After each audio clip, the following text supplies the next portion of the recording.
Summer வந்தாச்சு. What's your plan for this holiday? எங்க கிட்ட விட்டுருங்க, நாங்க பாத்துக்கிறோம். VGT Holidays. GT Holidays, South India's #1 travel brand. வைத்தாஸ் கஃபே மே 4 முதல் பாண்டி பஜாரில் புதிய உயர்தர சைவ உணவகம் உதயம். விதவிதமான இட்லி, முறுமுறு தோசைகள், அசத்தலான ஸ்நாக்ஸ் சாப்பிட சூப்பர் இடம் வைத்தாஸ் கஃபே. வைத்தாஸ் கஃபே, பாண்டி பஜார், கார் பார்க்கிங் எதிரில். 30 வருஷமா சண்டை போட்டு ஒன்றும் பண்ண முடியல. அப்ப இனிமேல் நம்ம இவரோட சண்டை போட்டாலும் ஆளை பிடிக்க முடியாது அப்படின்னு முடிவு பண்ணிட்டு இன்டெலிஜென்சி தான் அதை பயன்படுத்தணும் அப்படின்ட்டு தேடுதல் வேட்டையெல்லாம் கட்டத்தில் இவர் இங்க வந்துடுறாருன்றது தெரிஞ்சிருக்கு. போலீஸ் தெரிஞ்சிருந்து அவங்க கண்காணிச்சுட்டு தான் இருந்திருக்காங்க. குடிகாரராக மாறி போய் செத்து போனவங்களாம் இருக்கான் போலீஸ். தகவல் எடுக்கிறதுக்காக பார்ல போய் ஒயின் ஷாப்ல சாப்பிடுறது.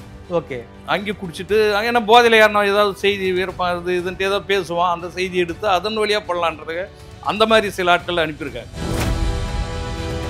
துரைப்பாண்டியன் வந்து மக்களுடைய மக்கள் எடுத்திருக்காரு, அந்த செய்தியை எடுத்திருக்காரு. முழுக்க தேவராஜ் பின்னால இருந்து பண்ணது பூரா துரைப்பாண்டி தான் பண்ணிருக்கு. துரைப்பாண்டியன் சொன்ன அசைன்மெண்ட் தான் தேவராஜ் பண்ணியிருக்காரு. ஆமா, துரைப்பாண்டியன் அசைன்மெண்ட் தான் தேவராஜ் செஞ்சு. எந்த ஒரு இடத்துலயுமே வந்து துரைப்பாண்டியன் பேர் வெளியவே தெரியலையே. விருப்பம் கொள்ளப்படுறதுக்கு ஒரு வாரத்துக்கு முன்னால ஒரு ஆக்சிடென்ட் ஆயிடுறாரு. ஓகே, ஆக்சிடென்ட் ஆகி கோமா ஸ்டேஜ் போய் மருத்துவமனையில் இருக்காரு. அதனால இந்த எந்த கிரெடிட் அவருக்கு போல. ஆனா வீரப்பனை பிடிச்சதுக்கு மிக முக்கியமான காரணம் அவர் துரைப்பாண்டி தான். நீங்க போனது, சுந்தரமூர்த்தி போனது, மக்கள் யுத்த குழு போனது எல்லாமே போலீஸ் தெரிஞ்சிருக்கு. இது போலீஸுடைய நிகழ்ச்சி நிரலா இல்லையா? உளவுத்துறையோட நிகழ்ச்சி நிரலா இல்லையா? இல்ல, போலீஸோட நிகழ்ச்சி நிரலாம் எதுவும் கிடையாது. வீரப்பனா கேட்டுக்கின இதுதானே தவிர இதுல இதை பயன்படுத்திக்கின்னு இருக்கலாம். போலீஸ் உள்ளுக்குள்ள என்ன நடந்துச்சு, யார் யார் போனாங்க, என்ன பேசியிருக்காங்கிற விஷயம் உளவுத்துறைக்கு தெரியும், எல்லாமே தெரியும். ஆனா இது வீரப்பனுக்கு தெரியாது. வீரப்பனுக்கு தெரியாது. உளவுத்துறை அந்த அளவுக்கு ஸ்மார்ட்டா ஒர்க் பண்ணிருக்காங்க. உளவுத்துறை வேலை அழகா பண்ணிருக்கு. இதுல ஒரு சின்ன பிசுராகி யார் மேல எங்க மேல கை வச்சிருந்தா அவங்க இன்னும் ஒரு 10 வருஷம் கிடைச்சிருக்க மாட்டாங்க. ஓ, அதாவது உங்களையோ சுந்தரமூர்த்தியோ போலீஸ் யாரையாவது வீரப்பன் தப்பிச்சிருப்பாரு, உறுதியா தப்பிச்சிருப்பாரு. நாட்டுக்குள்ள போயிட்டீங்க, வீரப்பனா சந்திச்சிட்டீங்க, போலீஸ் உங்களை விசாரிக்கவே இல்லை. எங்களை விசாரிச்சிருந்தாவே வீரப்பன் உஷாராயிருப்பார், தப்பிச்சிருப்பார். இதுல முக்கியமான புள்ளி தேவராஜ் தானா? அப்படிதான் நாங்க கருதுறோம். என்கவுண்டர் ஸ்பெஷலிஸ்ட் வெள்ளத்தோட இருக்காரு இல்லைங்க, ஆமா, அவர் வந்து என்ன செந்தாமரக்கண்ணன் விஜயகுமார்லாம் அவர் கூட அனுப்பிச்சு வச்சாங்க. இவர் ரியல தமிழர், அங்க வந்து அவங்க கிட்ட பேசுவாங்க, நீங்க கூட்டின்னு போங்கன்னு சொன்னாரு. ஓகே, ஆனா அவரு நான் கூட்டின்னு போனேன், அவங்க இருந்த இடம் தெரியாது, அதனால பாதை மாறி போயிட்டோம். சுற்றி காட்டுக்குள்ள வரும்போது கையெறி குண்டு வச்சிருந்தாரு, அது கீழே விழுந்துருச்சு. துப்பாக்கி அப்பதான் அவர் சட்டையில இருந்து துப்பாக்கி வெளியே வந்தது. அப்பதான் சொன்னார், நான் யார் தெரியுமானாரு, தெரியாதுன்னு சொன்னேன். என்கவுண்டர் ஸ்பெஷலிஸ்ட் வெள்ளத்தோடன்னு சொன்னாரு. வெள்ளத்துறையை வந்து வீரப்பனை கொல்லணுங்கிற நோக்கத்துக்காக தான் கூட்டு போறாங்க. ஆமா, வேற என்ன இருக்கு போகுது. அதனால ஏன் வந்து நிலத்துறையால வீரப்பனை ஏன் நெருங்க முடியல? தேவராஜுக்கு இடம் தெரியாதுல்ல, அவங்க இருக்கிற இடம் தெரியாது. ஆனா ஐயந்துரைக்கு தான் தெரியும். ஐயந்துரைக்கு தான் தெரியும். தேவராஜுக்கு ஒரு வேளை இடம் தெரிஞ்சு கூட்டிட்டு போயிருந்தா அவரும் அன்னைக்கு தப்பிச்சிருக்கு. ஆதன் நேயர்களுக்கு அன்பு வணக்கம்.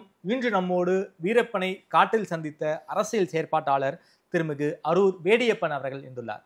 வணக்கம் வேடியப்பன் சார். வணக்கம். நலமா இருக்கீங்களா? நல்லா இருக்கு. வீரப்பனுடைய அந்திம காலம் என்பது 2000களில் தான் தொடங்குது.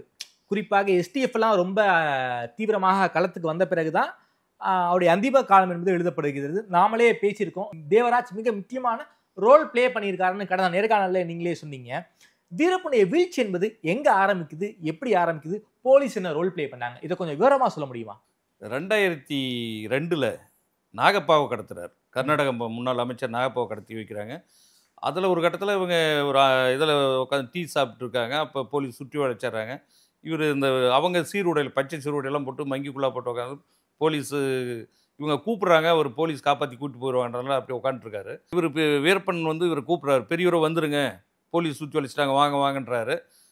இவர் ஒரு தைரியம், எப்படி நம்மளை போலீஸ் வந்து மீட்டு கூப்பிட்டு போயிடுவாங்க, வர தப்பிச்சன்ற இவர் உட்காந்துக்கிறாரு. நாகப்பா ஆற்றுல உட்காந்துருக்காரு. இவங்கெல்லாம் ஓடுறாங்க, இவங்க ஃபயர் பண்ணுறாங்க, இவங்களும் ஃபயர் பண்ணுறாங்க, ஓடுறாங்க. அப்போ இவர் நாகப்பா வந்து பச்சை சீருடையில் இருந்தாலும் இவர் வீரப்பன் கேங் ஆள் அப்படின்னு சொல்லிட்டு எஸ்டேப் சுட்டுறாங்க. அது சுட்டு 2-3 நாளைக்கு பிறகு தான் அவரே தகவல் வெளியே அனுப்புகிறார். இந்த நாகப்பா இந்த இடத்துல நாங்கள் இருந்தோம், போலீஸ் சுற்றி வளைச்சிட்டாங்க, அப்போ நாங்கள் தப்பிச்சு வந்துட்டோம், இப்போ ஃபயர் சத்தம் கேட்டது, சுடுற சத்தம் கேட்டது, அப்போ அங்கே ஏதோ பிரச்சனை ஆகிருக்கு, அது கொஞ்சம் பாருங்கன்ட்டு மற்றவங்களுக்கு தகவல் சொல்லிவிட்டு அதுக்கு பிறகு தான் போயிட்டு பார்க்குறாங்க. யார் பார்க்குறாங்க? பப்ளிக், போலீஸ் எல்லாம் போயிட்டு. ஓகே, வீரப்பன் தான் தகவல் சொல்கிறார். ஓகே, இந்த மாதிரி பெரியவரை கூப்பிட்டா அவர் வரல. அந்த இடத்துல ஏதோ சத்தம் கேட்டது, துடுற சத்தம் கேட்டது. ஏதோ சம்பவம் நடந்திருக்கு 2 நாள், என்னன்னு தெரியல, போயிட்டு பாருங்க. அதுக்கு பிறகு தான் தேடி போய் ஒரு உடலை எடுக்கிறாங்க. அப்பதான் அவங்களுக்கு போலீஸ்க்கே தெரியுது நம்ம சுட்டது நாகப்பாவை சுட்டுருக்கோம். நாகப்பான்றது அவங்களுக்கு அப்பதான் தெரியும். ஓகே, விட்டுட்டு போயிடுறாங்க. இவர் நாகப்பான்றது அப்பதான் அவங்களுக்கு தெரியும். இல்லை, இப்போ சுடும்போதே நாகப்பான்னு தெரிஞ்சிடறாங்க. வந்து பாடி பார்த்த உடனே அது எது சிக்கலாகணும், வீரம் மேலே பழி போட்டுடலான்ட்டு விட்டு போயிடுறாங்க அவங்க. ஆனால் மனிதனே இதை வந்து அறிவிக்கல அவங்க காவல்துறை ஆளுங்க, யாரும் வெளியே சொல்ல நாகப்பாவை நாங்க தான் சுட்டோம் சொல்லலை. இல்லை, வீரப்பன் சுட்டாருன்னு இவங்க சொல்லலை. ஓகே, நாகப்பா இறந்துட்டாருன்ற செய்தி கூட பார்த்துட்டு வராங்க. சுட்டது இவங்க தான், பணமாக இருக்காரு, பார்த்துட்டு வந்துடுறாங்க. ஆனால் மனிதநேயத்தோட அதை கூட வீரப்பன் தான் வெளியே சொல்றாரு. நாகப்பாவை சுட்டுட்டாங்கன்னு ஏதோ சத்தம் கேட்டது, ஏன்னா சுட்டது தெரியாது, சத்தம் கேட்குது, சுடுற சத்தம் கேட்டது. இப்போ அங்கே இருந்தாங்க பெரியவர், என்னன்னு தெரியல, கொஞ்சம் பாருங்கன்றதை அவர் தான் வெளியே சொல்லி விடுறாரு. அந்த அளவுக்கு மனிதநேயம் மிக்கவர் தான் வீரப்பன். இப்போ என்ன பிரச்சனைனா, அந்த நாகப்பா கடத்தலுக்கு பிறகு இவருக்கு நெருக்கடி கொஞ்சம் அதிகமாகுது அந்த பகுதியில். அங்கே இருந்து அப்போதான் பெண்ணாகரம் பகுதிக்கு, ஒகேனக்கல் பெண்ணாகரம் அந்த தும்கல் பகுதிக்கு வராரு. ஏன்னா ஏற்கனவே அங்கெல்லாம் நடமாட்டின பகுதி, அஞ்சட்டி வரையும் அவங்க நடமாட்டம் இருந்த பகுதி. இங்கே அவங்க உறவினர்கள்லாம் அந்த காட்டை ஒட்டி இருக்கிறாங்க. அந்த வகையில் தான் அந்த தும்கல்ல தங்கான்றவரெல்லாம் ஒரு உறவினர், அவங்க ஊருக்கு பொண்ணு கொடுத்து எடுத்திருக்காங்க. அங்கே அவங்க தொடர்பெல்லாம் எடுத்து கொஞ்ச நாள் வந்து அங்கே இருக்காங்க. அப்போ அந்த நேரத்தில் காவல்துறை ஒரு முடிவுக்கு வராங்க. என்ன முடிவுக்கு வராங்க? 35 வருஷம் 30 வருஷமா சண்டை போட்டு ஒன்றும் பண்ண முடியல. அப்போ இனிமேல் நம்ம இவரோட சண்டை போட்டாலும் ஆளை பிடிக்க முடியாது அப்படின்னு முடிவு பண்ணிட்டு, நம்ம இன்டெலிஜென்சி வழியாக தான் நம்ம பண்ணோம், இன்டெலிஜென்சி தான் இதை பயன்படுத்தணும் அப்படின்ட்டு தேடுதல் வேட்டையெல்லாம் ஒரு கட்டத்தில் இவர் இங்கே வந்துடுறாருன்றது தெரிஞ்சிருக்கு போலீஸுக்கு. ஓகே, தெரிஞ்சிருந்து பகுதிகளில் தான் அவங்க கண்காணிச்சுட்டு தான் இருந்திருக்காங்க. ஆனால் அவர் நெருங்குற மாதிரி எதையும் காட்டிக்கல, ஃப்ரீயாக விட்டுட்டு இந்த தொடர்பாளர்களை வந்து அவங்க ஆளில் உள்ள அனுப்புகிறாங்க. யார் யார? தேவராஜ், இந்த ஐயந்துரை, அவங்க குடும்பங்களை சார்ந்தவங்க, அவங்க கட்டுப்பாட்டு வேற யாரும் உள்ளே போயிடாமல் இந்த உறவினர்கள் டீம் மட்டும் அவங்க போலீஸ் கட்டுப்பாட்டில் மட்டும் அவங்க தொடர்பில் வச்சுக்கிறாங்க. தேவராஜ் போலீஸ் ஆளு, ஐயந்துரையும் போலீஸ் ஆளா என்ன இருக்கு? ஏன்னா இவர் தானே ஐயந்துரை எல்லாம் சேர்ந்து தானே இயங்குறாங்க. ஓகே, ஐயந்துரை எந்த அளவுக்குன்னு எனக்கு தெரியலைங்க, அதை நம்ம இதுதான் சொல்ல முடியாது. அவர் வெகுளி தான் அந்த ஆளு. ஐயந்துரை வந்து வெகுளி. ஆனா தேவராஜ் போலீஸ் கிராமத்தாள். இவர் படிச்சவர், வெளி உலக தொடர்பு உள்ளவர், போலீஸோட நெருக்கத்தில் இருந்திருக்கு. ஏற்கனவே இவர் போலீஸுக்கு செலக்ட் ஆயிருக்காரு. யாரு? தேவராஜ் போலீஸ் செலக்ட் இது போயிருக்காரு. துரைப்பாண்டியன் பேச்சில் இவரும் எஸ்ஐ ஆக வேண்டியவர். ஓ, துரைப்பாண்டியனும் இவரும் ஒரே பேட்ச்ல போயிருக்காங்க. செலக்ட் ஆகல. ஓகே, அந்த அடிப்படையில இருந்து துரைப்பாண்டியனுக்கு இவருக்குமே ஒரு இது இருந்திருக்கு, லிங்க் இருந்திருக்கு. ஆமா. இதுல வெளியே தெரியாத ஒரு போலீஸ் நம்பர்னா துரைப்பாண்டியன் தானா? துரைப்பாண்டியன் வந்து எஸ்டேப் ஆளுதான். ஆனா எஸ்டேப்னா நீங்க என்ன மக்கள் நெருங்க மாட்டாங்க, எந்த தகவலும் மக்கள் போய் பேச மாட்டாங்க. உள்ளூர் போலீஸ்னா மக்கள் டக்குன்னு போலீஸ் ஸ்டேஷன் போவாங்க, ஏதோ ஒரு வேலைக்கு போவாங்க. அப்போ ஈஸியாக உள்ளூர் போலீஸ் தகவல் எடுத்துருவாங்க. மக்களையும் இயல்பாக ஃப்ரெண்ட்லியாக பழகுவாங்க, நட்பு ரீதியாக பழகுவாங்க, ரொம்ப க்ளோஸாக பேசிக்குவாங்க. ஆனால் நீங்கள் அதிரடிப்படை ஆட்களை பார்த்தீங்களா, அவங்க ஒரு மாதிரி மக்களை பார்த்து விரட்டுறது, அந்த இதனால மக்கள் நெருங்க மாட்டாங்க. ஓகே, அதை இவரை பயன்படுத்துகிறாங்க. கொளத்தூர் ஸ்டேஷனுக்கு போட்டு அங்கேருந்து மக்களோட அந்த விளையாட்டுக்கு, இளைஞர்கள் அந்த பகுதியில் இருக்கிறவங்கள விளையாட்டுக்கு போட்டி நடத்துறது, அந்த மாதிரி இப்போ இளைஞர்களை ஆர்கனைஸ் அந்த வேலையை செஞ்சிருக்காரு. ஓகே, இந்த மாதிரி தான் இன்டெலிஜென்ஸ் ஒர்க்கு பண்ணி உள்ள இருந்து தகவல் எடுக்கிறது. அவருக்கே தான் இந்த பாண்டிக்கண்ணன் 2-3 பேர் சொல்லுவார், இவரு சிவசுப்ரமணியன் சொல்லுவார். அவங்க அந்த ஆட்கள்லாம் உள்ள போயிட்டு வேலை செஞ்சிருக்காங்க. ஓகே, பல மாறு வேடங்கள்ல போயிட்டு அது ஒன்னொன்னுலாம் சொல்லுவாங்க. இந்த மாதிரி போனவங்க குடிகாரராக மாறி போய் செத்து போனவங்களாம் இருக்காங்க போலீஸ்கார். ஏன்? தகவல் எடுக்கிறதுக்காக பார்ல போய் ஒயின் ஷாப்ல சாப்பிடுறது. ஓகே, அங்கே குடிச்சிட்டு அங்கே என்ன போதையில் யாருனா ஏதாவது செய்தி வீரப்பா இது இதுன்ட்டு ஏதாவது பேசுவான், அந்த செய்தி எடுத்து அதன் வழியாக பண்ணலான்றதுக்கு அந்த மாதிரி சில ஆட்கள் அனுப்பியிருக்காங்க. அந்த மாதிரி குடிகாரனா முழு நேரம் ட்ரங்க் எடிட் ஆகி கடைசியில் அவங்களாம் எதுவுமே விளங்காத போன ஆட்கள்லாம் இருக்காங்கன்ற செய்தி நிறைய இடத்துல பதிவு பண்ணியிருக்காங்க. ஓகே, துரைப்பாண்டியன் வந்து மக்களுடைய எடுத்திருக்காரு, அந்த செய்தி எடுத்திருக்காரு. முழுக்க தேவராஜி பின்னால இருந்து பண்ணது போனா துரைப்பாண்டி தான் பண்ணியிருக்காரு. ஓ, துரைப்பாண்டியன் சொன்ன அசைன்மெண்ட் தான் தேவராஜ் பண்ணியிருக்காரு. ஆமா, துரைப்பாண்டியன் அசைன்மெண்ட் தான் தேவராஜ் செஞ்சிருக்காரு. ஆனா எந்த ஒரு இடத்துலயுமே வந்து துரைப்பாண்டியன் பேர் வெளியவே தெரியலையே. ஏன்? கடைசியில் அவர் அந்த ஆப்ரேஷன் நடக்கிறதுக்கு முன்னால விருப்பம் கொள்ளப்படுறதுக்கு ஒரு வாரத்துக்கு முன்னால ஒரு ஆக்சிடென்ட் ஆயிடுறாரு. ஓகே, ஆக்சிடென்ட் ஆகி அவர் கோமா ஸ்டேஜ் போய் மருத்துவமனையில் இருக்காரு. அதனால இந்த எந்த கிரெடிட் அவருக்கு போல. ஆனா வீரப்பனை பிடிச்சதுக்கு மிக முக்கியமான காரணம் அவர் துரைப்பாண்டியன் தான். துரைப்பாண்டி தான் அதில் எல்லா வேலையும் செஞ்சுருக்காரு. அவருக்கு ப்ரமோஷன்லாம் எதுவும் கொடுத்தாங்களா? Double promotion. இப்போ சென்னையில் தான் ஏதோ ஒரு பிரிவில் DSP. Oh okay. Double promotion. எஸ்ஐயா இருந்தவர் இப்போ டிஎஸ்பியாக இருக்கார். ஆனால் தேவராஜை இயக்குனது அவர் தான். தேவராஜ் இயக்குனது துரைப்பாண்டி தான். உங்களுக்குலாம் தெரியாதா? உங்களுக்குலாம் வந்து எங்களுக்கு அப்பெல்லாம் தெரியும். இப்போ எல்லா செய்திகள் ஒவ்வொன்றா வெளியே வரும்போது தான் தெரியுது. தேவராஜ் மேலே ஒரு சந்தேகன்றது சிவசுப்ரமணியத்தோட புத்தகம் வந்த பிறகு தான் எனக்கு ஓரளவுக்கு இதானது. ஓகே. அதுக்கு சில செய்திகளை சொல்லி கேட்டாரே தவிர அவரு கூட நம்மளுக்கு டீட்டெயிலாக சொல்ல. 30 புத்தகம் வந்த பிறகு அதுக்கு பிறகு தொடர்ச்சியாக வர செய்திகள் தான் நமக்கு இதாகுது. நீங்கள் காட்டுக்கு போன இந்த முற்போக்கு இயக்கத்தினர் சுந்தரமூர்த்தி, அதே போல் வந்து பல குரூப் வந்து உள்ளே போயிருக்காங்க. சுந்தரமூர்த்தி வந்து ஒன் ஆஃப் தி முக்கியமான நபரா இந்த போலீஸ் ஆப்ரேஷனில்? எனக்கு அப்படி தெரியலைங்க. அவங்க தொடர்பு துண்டிக்கப்பட்டதாக தான் எங்களுக்கு தெரியுது.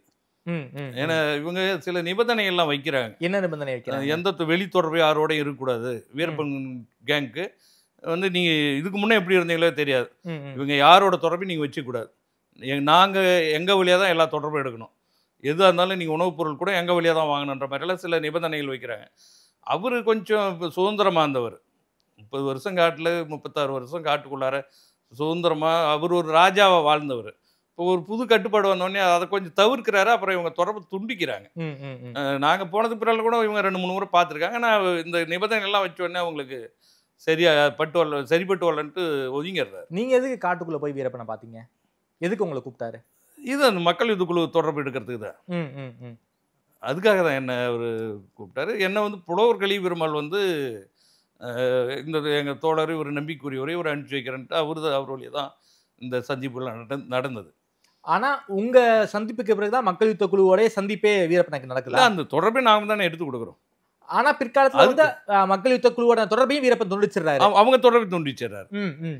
அப்போ ஒரு கட்டத்தில் இவங்க இதெல்லாம் திட்டமிட்டு காவல்துறைக்கு இருக்க வாய்ப்பு இருக்கு. ஏன்னா அவங்க ஒரு போராளி இயக்கம். நாளைக்கு இவங்களும் இப்பே சிக்கல் பிடிச்சவங்களா இருக்காங்க. ஒரு பெரிய அமைப்பா கேங்கா மாறும்போது அது பெரிய சிக்கல் தலைவலியா மாறும். இப்போ நம்ம ஈடு கொடுக்க முடியாது. அப்புறம் இவங்களை தொடவும் முடியாது. இப்போ ஓரளவுக்கு நெருங்கிட்டோம். இனிமேல் இவங்க தொடர்பு நீடிச்சா நம்ம இலக்கு நம்ம நோக்கம் நிறைவேறாது. அவங்க மேலே கை வைக்க முடியாதுன்றதுனால காவல்துறை கூட ஏதாவது ஒரு சதி வேலை பண்ணி அவங்க தொடர்பு துண்டிச்சிருக்க வாய்ப்பு இருக்கு. அவங்க தொடர்பு துண்டிக்கப்பட்டதாக தான் நான் கருதுறேன். அப்படிதான் உண்மைன்னு நினைக்கிறேன். போலீஸ் வந்து இந்த மாதிரி மக்கள் யுத்தக்குள்ள யூஸ் பண்ணிக்கிட்டாங்களா? போலீஸும் யூஸ் பண்ணிக்கிட்டாங்களா? இல்லை, போலீஸ் பயன்படுத்துறதுக்கு வாய்ப்பு இல்லை. போலீஸ் பயன்படுத்துறதுக்கு வாய்ப்பு இல்லை. அவங்க தொடர்பை துண்டிக்கிறதுக்கு இவங்க மற்றவங்களை பயன்படுத்தியிருக்காங்க. ஓகே, பயன்படுத்தி. சுந்தரமூர்த்தி போலீஸாலா இல்லையா? அது உறுதியாக என்னால் சொல்ல முடியல. ஏன்னா அவங்க தொடர்பு துண்டிக்கப்பட்டதாக தான் எங்களுக்கு தகவல் கிடைக்குது. அவங்க சில முரண்பாடான பேசுகிறாலும் கூட உண்மைகள் வந்து இதுதான். இவங்க தொடர்பு துண்டிக்கப்பட்டது. இது எப்போ நடக்குது? இது எந்த காலகட்டம்? 2002க்கு முன்பா இல்லை 2002க்கு அப்புறமா? 2004 தான் எல்லாமே. ஓகே, 4 தான். அதாவது அவங்க இறக்குறதுக்கு ஒரு 15-20 நாளைக்கு முன்ன வரையுமே இவங்க வர சொல்லியிருக்காரு. இவங்க ஒரு மாதம் வரையுமே தொடர்பில் இருக்கிறாங்க. இறக்கிறதுக்கு 1 மாதம் முன்னாடி தொடர்பில் இருந்திருக்காங்க. நாங்கள் போனதுக்கு பிறகு 4-5 முறை பார்த்துருக்காங்க. ஓகே, அப்போ ஒரு இடத்துக்கு ஒரு குறிப்பிட்ட தேதி சொல்லி இந்த இடத்துக்கு வாங்கணும்னு சொல்லியிருக்காங்க சுந்தரமூர்த்தி எல்லாம். அப்போ அவங்க போகும்போது ஒரு கடிதம் மட்டும் வச்சுருந்தாங்களா, நாங்கள் வேறு இடத்துக்கு போகிறோம், திரும்பி வர்றதுக்கு 2 மாதம் ஆகும், வந்துட்டு உங்களோட தொடர்பு எடுக்கிறேன்ட்டு ஒரு கடிதம் மட்டும் வச்சுட்டு போயிருந்தாங்கன்ற செய்தி சுந்தரமூர்த்தி வீரப்பன் இறந்த அன்னைக்கு என்கிட்ட சொன்னார். ஓகே, அப்போ அது விவேக் கூட அதை அவங்க நிர்வாகிகள் ஒருத்தர் முக்கியமானவர் விவேக் ஒரு புத்தகம் போட்டிருப்பாங்க, வீரப்பன் குழுவினர் படுகொலையாவது ஒரு மறுப்போம், அதில் கூட அதை குறிப்பிடுறாரு. ஓகே, அவங்க வந்து எங்களுக்கு வீரப்பன் படுகொலைக்கும் இந்த சம்பந்தம் இல்லைன்னு சொல்றாங்க. எனக்கு என்ன சந்தேகம் இருக்குன்னா, போலீஸ் வந்து தேவராஜை யூஸ் பண்ண மாதிரி முற்போக்கு இயக்கங்களையும் யூஸ் பண்ணி இருக்க வாய்ப்பு இருக்கு இல்லையா? இல்லை, போராட்ட இயக்கங்கள் யாரும் அவ்வளவு இதாக போக மாட்டாங்க. இப்போ வாய்ப்பு இல்லாது அவங்க ஏன்னா இவங்களே அன்னைக்கு ஒரு சுந்தரமூர்த்தி தேடப்படுறவராக இருந்தார். ஓ, சுந்தரமூர்த்தி தேடப்படுற அன்னைக்கு தலைமறைவு அவர் தலைமறைவாக இருந்தவர். அந்த மாதிரி ஒரு சூழல் வரதுக்கு வாய்ப்பு. ஏன்னா அவங்களுக்கு வந்து இலக்கு வீரப்பன் தான். யாருக்கு? போலீஸ்க்கு. இவங்க கிடையாது, வீரப்பன் தான் அவங்க இலக்கு. அதனால முடிக்கணுன்றதுல தான் அவங்க திட்டமிட்டு வேலை செஞ்சுக்கிறாங்க. அதான் இன்டெலிஜென்ஸ் ஒர்க்கு தான் எல்லாமே. இப்போ நாங்கள் எல்லாம் போனதுமே போலீஸ் தெரிஞ்சிருக்கு. ஓ, நீங்கள் போனதும் போலீஸ் எல்லாமே தெரிஞ்சிருக்கு. ஆனால் போலீஸ் உங்ககிட்ட விசாரிச்சாங்க? என்கிட்ட இது நாங்கள் விசாரிச்சதில் அவங்க அதுக்கான தேவைப்படல. இப்போ தேவராஜ் சொல்கிறாரு, எல்லா விஷயங்களுமே யார் போகிறாங்க வராங்க, யாரை வேணாலும் கூட்டிட்டு அவங்க என்ன சொல்கிறாங்களோ செய் அப்படின்றத யாரை கூப்பிட்டு வர சொல்லலாம் கூப்பிட்டு போ அப்படின்னு போலீஸ் எனக்கு சொன்னாங்க. அப்படின்னு சொல்லி இப்ப தேவராஜ் அவர் பதிவுல சொல்றாரு. நீங்க போனது, சுந்தரமூர்த்தி போனது, மக்கள் யுத்த குழு போனது எல்லாமே போலீஸ் எல்லாமே தெரிஞ்சிருக்கு. இது போலீஸுடைய நிகழ்ச்சி நிரலா இல்லையா? உளவுத்துறையோட நிகழ்ச்சி நிரலா இல்லையா? இல்ல, போலீஸோட நிகழ்ச்சி எல்லாம் எதுவும் கிடையாது. வீரப்பணம் கேட்டுக்கின இதுதானே தவிர இதை பயன்படுத்திக்கின்னு இருக்கலாம் போலீஸ். ஓகே, இந்த சம்பவங்கள்லாம் யார் யாரு எல்லாமே அவங்கள இவங்க இன்ஃபார்மர்களை நம்ப வைக்கிறதுக்காக ஃப்ரீயா விட்டாங்க. அவங்களுக்கு சந்தேகம் வரக்கூடாது, வீரப்பங்குழுவுக்கு சந்தேகம் வரும். உள்ளுக்குள்ள என்ன நடந்துச்சு, யார் யார் போனாங்க, என்ன பேசியிருக்காங்கிற விஷயம் உளவுத்துறைக்கு தெரியும், எல்லாமே தெரியும். ஆனா இது வீரப்பனுக்கு தெரியாது. வீரப்பனுக்கு தெரியாது. உளவுத்துறை அந்த அளவுக்கு ஸ்மார்ட்டா ஒர்க் பண்ணிருக்காங்க. அதுதான் உளவுத்துறை வேலை அழகா பண்ணியிருக்காங்க, ரொம்ப கச்சிதமா பண்ணியிருக்காங்க. இல்ல இதுல ஒரு சின்ன பிசுராயி யார் மேல எங்க மேல கை வச்சிருந்தா அவங்க இன்னும் ஒரு 10 வருஷம் கிடைச்சிருக்க மாட்டாங்க. அதாவது உங்களையோ சுந்தரமூர்த்தியோ வீரப்பன் தப்பிச்சிருப்பாரு, உறுதியா தப்பிச்சிருப்பாரு. அதனாலதான் இங்க இந்த குழுவுல இந்த தொடர்புல இருந்து யாருமே கை வைக்கல. நீங்க காட்டுக்குள்ள போயிட்டீங்க, வீரப்பனா சந்திச்சிட்டீங்க, போலீஸ் உங்களை விசாரிக்கவே இல்லை. போலீஸ் கவனத்துக்கு நாங்க, ஏன்னா எங்களை விசாரிச்சிருந்தா அவங்க உஷாராயிருப்பாங்க. ஓகே, எங்களை விசாரிச்சிருந்தாவே வீரப்பன் உஷாராயிருப்பார், தப்பிச்சிருப்பார். இதுல முக்கியமான புள்ளி தேவராஜ் தானா? அப்படிதான் நாங்க கருதுறோம். தேவராஜ் என்ன பண்ணியிருக்காரு? அதான் 13ஆம் தேதி வரை நான் தொடர்புல இருந்தேன்னு சொல்றாரு. அதுக்கு பிறகு அவங்க சொந்த உறவினர்கள், அந்த ஊர்ல செங்கப்பாடி சேர்ந்த உறவினர்கள் ஒரு 4-5 குடும்பம் போலீஸ் கட்டுப்பாட்டுல இருந்தாங்க, அவங்க தான் ஏதோ செஞ்சுட்டாங்க, எனக்கு தொடர்பு இல்லைன்றதை அவர் சொல்றாரு. வீரப்பன் கொலைக்கும் எனக்கும் சம்பந்தம் இல்லை. நான் அந்த 5ஆம் தேதி 13ஆம் தேதி அவங்க வர சொல்லியிருந்தாங்க, ஒரு அண்ணன் குளத்தூர் மணி கூப்பிட்டு போனோம். அதுக்கு பிறகு எங்களுக்கு தொடர்பு இல்லை, அந்த 3 நாளா அவங்க யாரும் இது பண்ணியிருக்காங்க, எனக்கு சம்பந்தம் இல்லைன்றார். ஓகே, ஆனா இதுல அந்த குடும்பத்தை சார்ந்தவர்கள் தான். இதுல முக்கியமான தேவராஜுக்கு ஒரு பங்கு இருக்கு, உறுதியா பங்கு இருக்கு. அவரே சொல்றாரு, போலீஸ் நெருக்கடி எனக்கு இல்லைன்னா நான் போக வேண்டிய தேவையில்லை, என்னை விட்டுருங்கண்ணா, நான் ஒன்றும் செய்ய மாட்டேன்ட்டு ரொம்ப வாக்குறுதியெல்லாம் நிறைய கொடுத்தாங்கன்றதெல்லாம் அவரே சொல்றாரு. நாம் எதுவும் புதுசாக இல்லை, அவர் மேலே சந்தேகப்பட்டு எதுவும் சொல்லலை. அவர் பேசின அவர் வீடியோவில் இருந்த செய்தி தான் நம்ம பேசிட்டு இருக்கோம். தேவராஜுக்கு ஏதாவது காவல்துறை உதவி எதுவும் பண்ணியிருக்காங்களா? முக்கியமான ரோல் பிளே பண்ணியிருக்காரு தேவராஜுக்கு எதுவும் பண்ணியிருக்காங்களா காவல்துறை? இல்லை, அந்த மாதிரி இருக்கிறதா தெரியல. உள்ளே என்ன நடந்ததுன்னு தெரியும். ஆனால் இப்போ கூட சமீபத்தில் கூட பொண்ணு பணம் கட்டணும், ஃபீஸ் கட்டணும் அப்படின்ட்டு நண்பர்கள்கிட்ட பணம் வாங்கியிருக்காரு. அது என்னன்றதை அவர் காட்டிக்கல, அது என்னன்றது தெரியல. அப்படி பணம் இருந்தால் அவர் வெளியே வந்துடல, காட்டிக்குவார். ஓகே, தேவராஜால தான் வீரப்பனையே பிடிச்சிருக்காங்களா? அது அவர் வச்சு சில வேலைகள் பண்ணியிருக்காங்க. இவர் தான்றதை நம்ம உறுதியாக சொல்லணும். ஏன்னா 3 நாள் கேப் இருக்கு. ஓகே, நாங்கள் 13ஆம் தேதி கடைசியாக சந்தித்தோம், ஆனால் 18ஆம் தேதி கொல்லப்படுறாங்க அப்படின்னு சொல்ல. ஏன்னா 17ஆம் தேதி அவங்க கொல்லப்பட்டிருக்கணும். இந்த வீரப்பனுடைய இறுதி அத்தியாயத்துக்கு தேவராஜுக்கு சில பங்கு இருக்குல்ல, சில தேவராஜ் ரோல் இருக்கு, அதுல எல்லாம் நம்ம ரோல் இருக்கு, தெரிஞ்சுதான் செஞ்சிருக்காரு. எனக்கு தெரியும், தெரிஞ்சதான் என்ன போலீஸ் தான் அனுப்புனாங்கன்றதை அவரே சொல்றாரு. என்கிட்ட கூட நீங்க என் மேல குற்றச்சாட்டு சொல்றீங்க, தப்பா சொல்றீங்க, தப்பா பேசுறீங்க யூடியூப் சேனல்கள்லாம் அப்படின்னாரு. நான் இருக்கிறத சொல்றேன், இப்ப இவரு அவர் சொல்றதான் நான் பேசிட்டு இருக்கேன். ஓகே, ரோல் இருக்கு, வீரப்பனை பிடிச்சதுல தேவராஜுக்கு ரோல் இருக்கு. சன்மானம் கொடுத்தாங்களா தமிழ்நாடு அரசோ? இல்ல, அது வெளிப்படையா அறிவிக்கல. இல்ல, அவர் இல்லைன்றாரு. எங்கெல்லாம் எதுவுமே அவங்க என்ன நிர்பந்தப்படுத்தினாங்க, மிரட்டினாங்க, உயிருக்கு பயந்து நான் செஞ்சேன், இல்லை குடும்பத்தோட கொன்னுருவனாங்க. ஓகே, அதை தான் சொல்றாரு தவிர எனக்கு இதெல்லாம் எதுவுமே இல்லை. ஐயந்துறை கொடுத்துருப்பாங்க, ஐயந்துறை பெரிய அளவுக்கு இருக்காரு அப்படின்ற மாதிரி சொல்றாரு. நிலம் வாங்கியிருக்காரு, அது வச்சிருக்காரு, ஜேசிபி வச்சிருக்காரு, அதுன்ட்டு சொல்றாரு. ஆனா தேவராஜுக்கு எதுவும் பண்ணல. தேவராஜுக்கு எனக்கு எதுவும் செய்யலன்றாரு அவரு. நாம பண்ணலன்னு சொல்ல முடியாது, அவரு ஸ்டேட்மெண்ட். எங்கெல்லாம் எதுவும் செய்யல. தேவராஜ் இல்லாம போலீஸால வீரப்பனை நெருங்கி இருக்க முடியாதா? வாய்ப்பு. ஏன்னா இந்த ஒரு டீமே வச்சு அவங்க உறவினர்களை தேவராஜ் சொல்ற இதுபடியே அவங்க உறவினர் 4-5 குடும்பம் போலீஸ் கட்டுப்பாட்டில் இருந்தாங்கன்றார். ஓகே, அதாவது அவங்க கொடுத்தா நம்பி சாப்பிடுவார். வெளியாட்கள் யார் போனாலும் அது இது பண்ண மாட்டாங்க, அவங்க போனாங்களா அவங்க கொடுக்கறது சாப்பிடுவார். அந்த இதெல்லாம் இருந்தது. அந்த மாதிரி ஒரு நெருக்கமான உறவினர்களோட கடைசியில் நல்ல தொடர்பில் அவங்க மட்டும்தான் இருந்தாங்கன்ற மாதிரி கொண்டு போயிட்டு இருக்காங்க. நீங்க போன காலகட்டங்களில் ஆட்கள்லாம் ரொம்ப ரொம்ப குறைஞ்சிட்டாங்க, இல்லை வெளியே போயிட்டாங்களா, இல்லை இறந்துட்டாங்களா? இல்லை, எல்லாம் வெளியே வந்துட்டாங்க. அந்த உள்ளூர் மக்கள்லாம் அதை யாரும் தாக்க முடியும். ஒரு கட்டத்துக்கு மேலே காவல்துறை அந்த அடக்குமுறையில் பாதி பேர் ஜெயிலுக்கு போயிடுறாங்க, பாதி பேர் வெளியே வந்துடுறாங்க. ஓகே, நம்ம அப்படி போயிடுறாங்க. அப்போ உள்ளூர் மக்கள்ன்ற எண்ணிக்கை குறைஞ்சிருது, சுத்தமாகவே இல்லை. அப்போ அந்த 2000க்கு முன்னால் இவங்க போகிறாங்க, தமிழ்நாடு விடுதலை படை மீட்சி படை அவங்க இருக்கிறாங்க. அப்புறம் இளவரசன் குழு போகிறாங்க நாகப்பா கடத்தல. இப்போ அதில் நின்றவர் தான் சேதுமணி. அந்த கடைசியாக 4 பேர் இருந்ததால் சேதுமணி ஒரு. ஓகே, அப்ப 4 பேர் தான் இருக்காங்க அந்த கடைசி கடைசியில நேரத்துல 4 4 பேர் பேர் தான் 4 பேர் வீரப்பன், சேத்துக்குழி, சேதுமணி, சந்திரகவுடா சந்திரகூடா 4 4 பேர் தான் இருக்காங்க. 4 பேர் மத்த எல்லாருமே வெளில எல்லாம் வந்து வெளியே வந்துடுறாங்க. அந்த இவங்க எல்லாம் யாரும் நிக்க முடியல, நீண்ட நாள் காட்டுல இருக்க முடியல, வெளியே வந்துடுறாங்க. சரி. அப்ப கடைசியா இருந்தது இவங்க 4 பேர் தான் இருக்காங்க. கூட போன அந்த தமிழ்நாடு மீட்சி படை, தமிழ்நாடு விடுதலை படை, இந்த பாலன், மாறன் இவங்களுமே வெளில வந்துடுறாங்களா? எல்லாருமே வெளியே வந்துடுறாங்க. அவங்களால காட்டுக்குள்ள தாக்கு பிடிக்க முடியலையா? காட்டுக்குள்ள தாக்கு பிடிக்க முடியாம வெளியே வந்துடுறாங்க. குறிப்பிட்ட நேரங்கள்ல அங்கங்க போலீஸால மாட்டிடுறாங்க. அப்புறம் வழக்கு, சிறை அப்படி போயிடுறாங்க. அவருக்கு ஆள் இல்லை அங்க. ஓகே. 4 பேர் தான் இருக்காங்க. கடைசி காலங்களில் 4 பேர் தான். அவர் இறக்கும் போது அந்த 4 பேர் தான். தேவராஜ பத்தி நாம பேசியிருந்தோம். ஆமா. இந்த தேவராஜ் வந்து போலீஸுடைய ஆட்காட்டி, தேவராஜ் வந்து போலீஸ் கூட தொடர்புல இருக்காரு அப்படிங்கிற விஷயம் வந்து சேத்துக்குழி கோவிந்தனுக்கும் தெரியலையா என்ன? இல்ல, அவருக்கு எதுவும் சந்தேகம் இருந்ததா ஒரு செய்தி இருக்கு. சிவசுப்ரமணியன் குறிப்பிட்டதா ஒரு சந்தேகம் வந்து இருந்தது அப்படின்னு என்கிட்ட கேட்கும் போதுமே அவங்களுக்கு மொத்தத்துல சந்தேகம் வந்து இருந்தது. யாரு தேவராஜா இல்லை மற்றவங்களான்றத குறிப்பிடாம கேட்டாங்க. ஓகே. இப்போ நாங்கள் கூட்டி போன மக்கள் நீதி கட்சி தோழர்கள் இப்போ இதில் யாராவது யார் மேலே உங்களுக்கு சந்தேகம் இருக்கான்றதை என்ன அதுக்குன்ட்டே வர சொல்லி கேட்டிருந்தாங்க. ஓகே. அப்போ அவங்களுக்கு ஒரு சந்தேகம் வந்திருந்தது.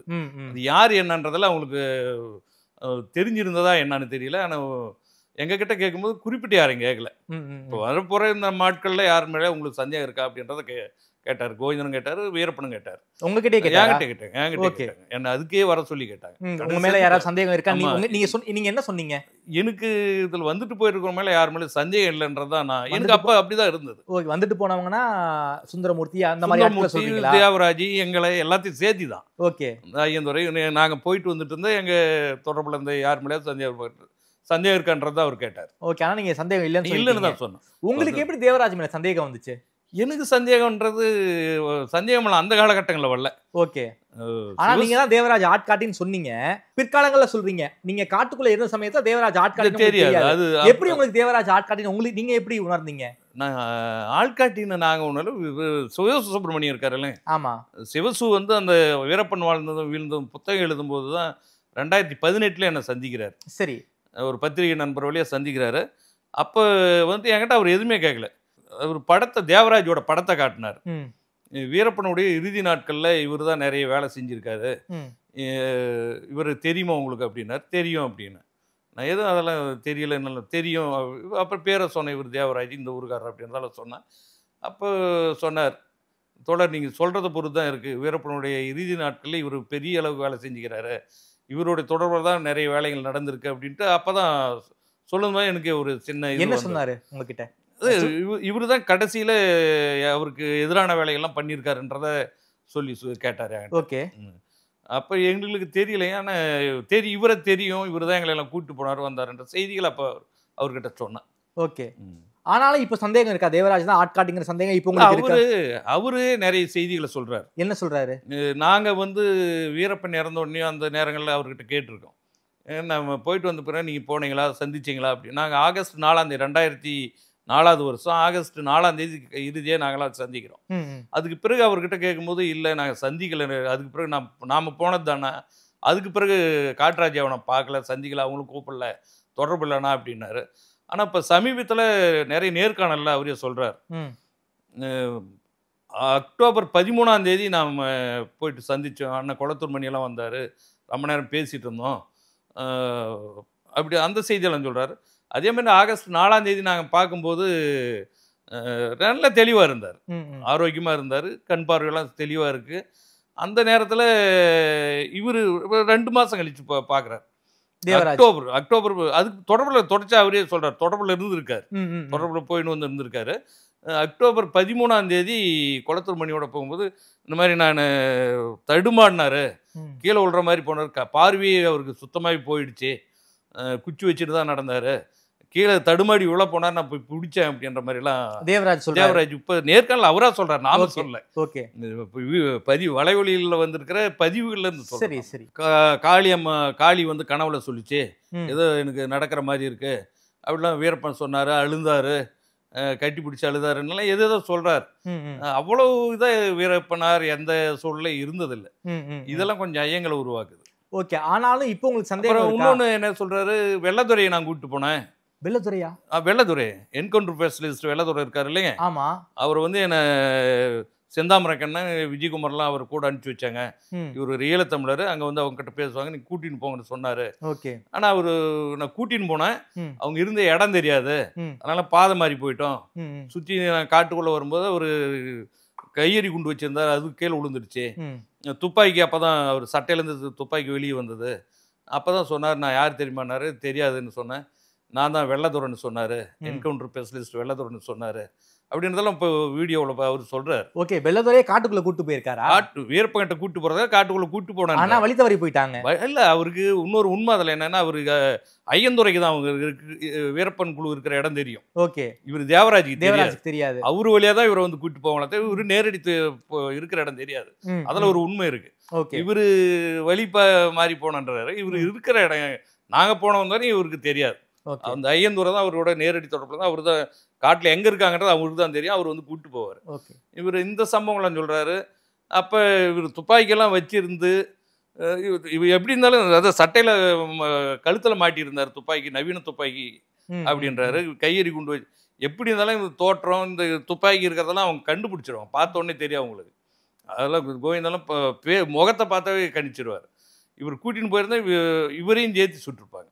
ஓகே. வெள்ளத்துறையும் ஒன்று கை சும்மா இந்த இரும்பு பிடிச்ச கை, சுரங்கு பிடிச்ச கைன்னு பாருங்க, ஆமா. அது சும்மா இருக்காது. பாடன வாய் ஆடன கால் சும்மா இருக்காது. எப்படியும் இவர் எடுத்து ரிட்டாலியேட் பண்ணிருப்பாங்க. ஏதாவது சேட்டை பண்ணியிருப்பார். அதாவது சேட்டை பண்ணியிருப்பாங்க, அவங்க அடிச்சிருப்பாங்க, தேவராஜ் சேர்த்து சுட்டிருப்பாங்க. வெள்ளத்துறையை வந்து வீரப்பனை கொல்லணுங்கிற நோக்கத்துக்காக தான் கூட்டு போறாங்க. ஆமா, வேற என்ன இருக்க போகுது?